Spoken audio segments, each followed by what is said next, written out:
আলহামদুলিল্লাহ আমাদের খামারের কাজ আজকে থেকে শুরু হয়ে গেছে। গতকালকে আমি একটা ভিডিওর মাধ্যমে আমাদের খামারটা আপনাদের দেখানোর চেষ্টা করছিলাম যে কতখানি জায়গা আছে আমাদের কাছে যে আমরা এটুকুর ভেতরে কোনো কিছু করতে পারবো। তো ওই ভিডিওর নিচে অনেকে কমেন্ট করছেন ভাই এখানে গরুর খামার করলে ভালো হয়, প্লেস সুন্দর আছে। আবার অনেকে কমেন্ট করছেন ভাই মুরগির খামার করেন না, কারণ মুরগির খামার কইরা অনেকে লস খাইছে।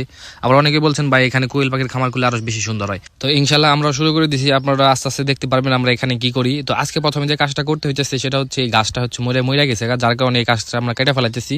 এবং এই গাছটা যে জায়গায় আছে এই জায়গায় আপনার নিচে বালিগুলো রাখছে দুই পোল্ট্রির মাঝখানে, তো ওই নিচের বালিগুলো আমরা উপর আনবো, কারণ নিচে দুই পোল্ট্রির মাঝখানে যতটুকু জায়গার ভিতরে বালি রাখা হয়েছে ওই জায়গাটাকে অনেক জায়গাটাকে আর কি কাভার হয়ে রয়েছে বালি দিয়াই।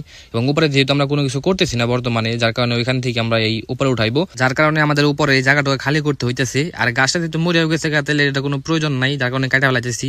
এবং এখানে একবার আমাদের ক্লিন করতে হইব, কোনো কিছু রাখা যাবে না, কারণ এখানে আমাদের ক্লিন না করলে আমরা এগুলো রাখতে পারবো না। এবং এখানে নিচে বাঁশগুলো দেখতেছেন এগুলো আমাদের সরাইতে হইব, কারণ এখানে জায়গা লম্বা অনেকখানে থাকলেও পাশে বেশি একটা না, যার কারণে আমাদের আরো বেশি ভিতরের দিক পর্যন্ত আমাদের ক্লিন করতে হইব। এবং যে গাছটা এটা হলো কাঠল গাছ, যার কারণে আসলে এগুলা কাটতেও অনেক ঝামেলার ব্যাপার। এগুলা মনে করেন কূপ দিলে দাও ধরে রাখে, কুড়াল দিয়ে কূপ দিলে কুড়ালো ধরে রাখে। তো প্রথম অবস্থায় আমরা এই খামারে আমরা চেষ্টা করবো কোয়েল পাখি আনার, কারণ কোয়েল পাখি আপনার হচ্ছে খুব কম সময়ের ভেতরে এগুলোর প্রোডাকশন চলে আসে, 40-45 দিনের ভিতরে এগুলোর প্রোডাকশন চলে আসে, যার কারণে আসলে এগুলোর ফলটা খুব তাড়াতাড়ি বোঝা যায় যে এই কোয়েল পাখি পালনে কি আসলে লাভজনক না লস হইতে পারে, সেগুলো আমরা এই 1-2 মাসের ভিতরে আর কি বুঝতে পারবো। অন্য জিনিস আপনার আনলে পালন করলে সেগুলো আর কি ধৈর্য ধরতে হয়, অনেক সময় লাগে।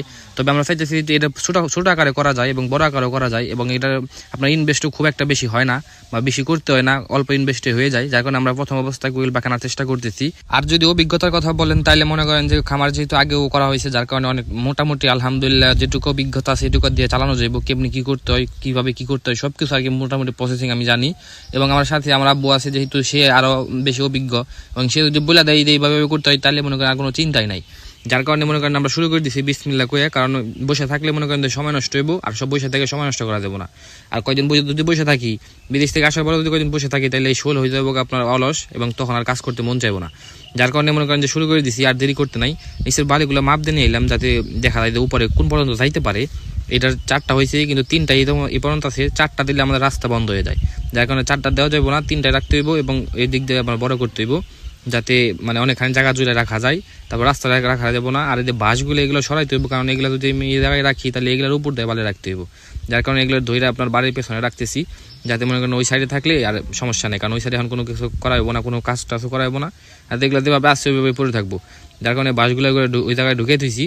এবং সর্বশেষ আমাদের সবকিছু করা শেষ মোটামুটি আলহামদুলিল্লাহ, এবং আমাদের এখন শুধু ক্লিন করাটা বাকি রয়েছে। ক্লিন করা হইলে ইনশাল্লাহ কালকে হয়তো বা লোক আসবে এবং তারা এখানে উপরে বালি রাখবে। তবে আজকেও লোক আসার কথা ছিল, কিন্তু হয়তো বা তাদের অন্য কোনো জায়গায় কাজ যেগুলো করতেছিল সেগুলো হয়তো শেষ হয় নাই, যার কারণে আজকে সকালে আসে নাই। তবে কথা ছিল আজকে সকালে আসার, তো আজকে যেহেতু আসে না ইনশাল্লাহ আজকে কথা হবে বলতে হইব, তাহলে কালকে হয়তো তারা সকালবেলা আসবো। এবং আমরা চেষ্টা করবো প্রতিদিনকার আপডেট আপনাদের এই পেজের ভিতরে দেওয়ার জন্য। তো যাই হোক, সবাই ভালো থাকবেন, সুস্থ থাকবেন। আজকের মতো এখানে বিদায় নিচ্ছি, আল্লাহ হাফেজ।